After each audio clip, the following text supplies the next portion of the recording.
Dalam nama Bapa dan Putra dan Roh Kudus. Amin. Inilah Injil suci menurut Yohanes. Dimuliakanlah Tuhan.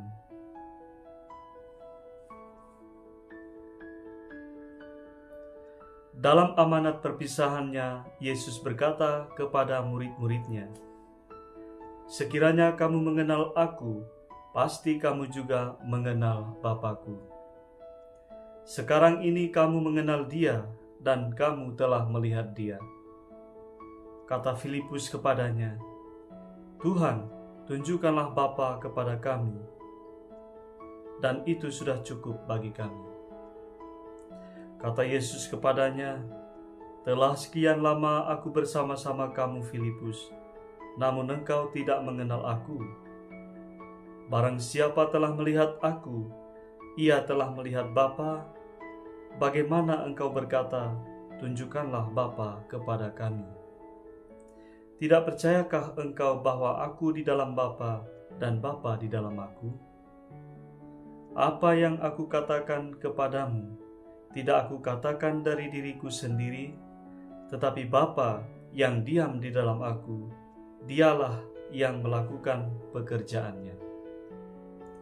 Percayalah kepadaku bahwa Aku di dalam Bapa dan Bapa di dalam Aku.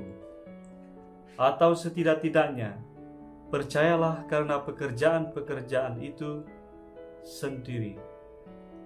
Aku berkata kepadamu, sesungguhnya barang siapa percaya kepadaku, ia akan melakukan juga pekerjaan-pekerjaan yang Aku lakukan, bahkan pekerjaan-pekerjaan yang lebih besar daripada itu. Sebab Aku pergi kepada Bapa, dan apapun yang kamu minta dalam namaku, Aku akan melakukannya, supaya Bapa dipermuliakan di dalam Anak. Jika kamu meminta sesuatu kepadaku dalam namaku, Aku akan melakukannya." Demikianlah sabda Tuhan. Terpujilah Kristus. Saudara-saudari yang terkasih di dalam Kristus Tuhan, dalam bacaan yang baru saja kita dengar, terutama bacaan Injil tadi, Yesus menyatakan kesatuannya dengan Bapa. Itu artinya bahwa apa yang dilakukan Yesus itu sangat berhubungan erat dengan Bapanya.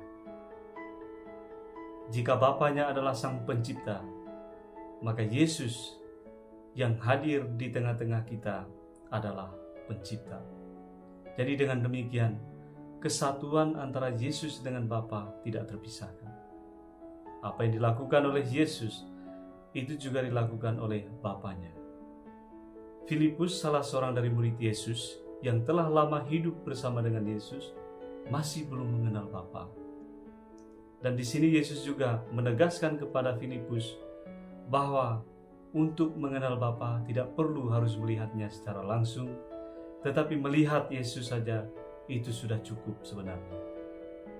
Dan kita pun seringkali dipacu oleh intelektual kita masing-masing, ego kita, untuk melihat secara langsung Bapa itu.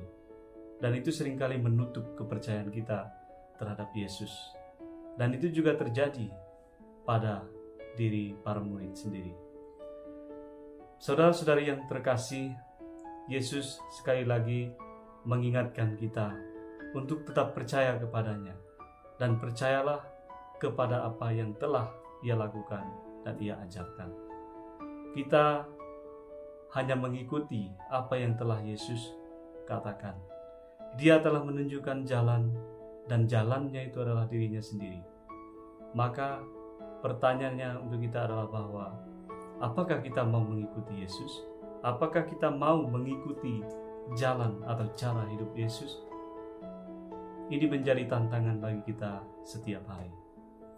Marilah kita dalam kesatuan dengan Bapa, Putra, dan Roh Kudus, kita melakukan pekerjaan-pekerjaan besar sehingga banyak orang yang diselamatkan dan menyaksikan kemuliaan Allah dalam hidup kita sehari-hari. Marilah kita menjadikan diri kita memuliakan Allah dengan hidup kita masing-masing. Apapun pekerjaan kita, apapun hasilnya, kita bersyukur, kita serahkan semuanya hanya untuk kemuliaan Allah.